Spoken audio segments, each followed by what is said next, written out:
Hello guys, welcome back to my channel. তো আগের দিন যেখানে শেষ করেছিলাম আজকে ওখান থেকে স্টার্ট করছি। তো চলুন স্টার্ট করি। কিন্তু আমাকে যেন মিছিমিছি ঘুমের ওষুধ দেওয়া না হয়। দেখেছো তো, ওতে আমার ঘুম হয় না, কেবল কষ্ট বাড়ে। আমাকে ভালো করে জেগে থাকতে দাও। জানো মাসি, বৈশাখ দ্বাদশীর রাতে আমার বিয়ে হয়েছিল। কাল সেই দ্বাদশী আসছে। কাল সেই দিনকার রাত্রের সব তারা আকাশে জ্বালানো হবে। মনির বোধহয় মনে নেই। আমি তাকে সেই কথাটি আজ মনে করিয়ে দিতে চাই। কেবল তাকে তুমি 2 মিনিটের জন্যে ডেকে দাও। চুপ করে রইলে কেন? বোধহয় ডাক্তার তোমাদের বলেছে আমার শরীর দুর্বল, এখন যাতে আমার মনে কোনো। কিন্তু আমি তোমাকে নিশ্চয়ই বলছি মাসি, আজ রাতে তার সঙ্গে 2টি কথা কয়ে নিতে পারলে আমার মন খুব শান্ত হয়ে যাবে। তাহলে বোধহয় আর ঘুমোবার ওষুধ দিতে হবে না।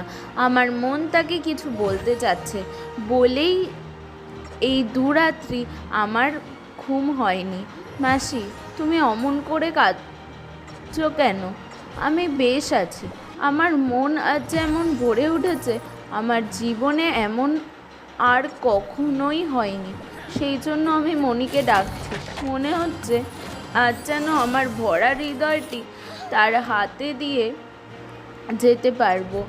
তাকে অনেক দিন অনেক কথা বলতে চেয়েছিলাম, বলতে পারিনি। কিন্তু আর এক মুহূর্ত দেরি করা নয়, তাকে এক্ষুনি ডেকে দাও। এরপরে আমার সময় হবে না। না মাসি, তোমার ওই কান্না আমি সইতে পারিনি। এতদিন তো শান্ত ছিলে, আজ কেন তোমার এমন হলো? ওরে যতীন, ভেবেছিলাম আমার সব কান্না ফুরিয়ে গেছে, কিন্তু দেখতে পাচ্ছি এখনো বাকি আছে। আমি আর পারছি না। মনিকে ডেকে দাও, তাকে বলে দেব কালকের রাতের জন্যে যেন। যাচ্ছি বাবা। শম্ভু দরজার কাছে রইল, যদি কিছু দরকার হয় ওকে ডেকো। মাসি মনির শোবার ঘরে গিয়া মেঝের উপরে বসিয়া ডাকিতে লাগিলেন, ওরে আয়, একবার আয়, আয় রে রাক্ষসী।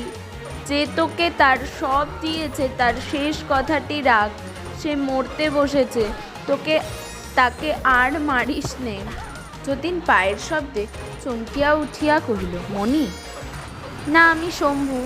আমাকে ডাকছিলেন? একবার তোর বউ ঠাকুরনকে ডেকে দে। কাকে? বউ ঠাকুরনকে। তিনি তো এখনো ফেরেননি। কোথায় গেছে? সীতারামপুরে। আজ গেছেন?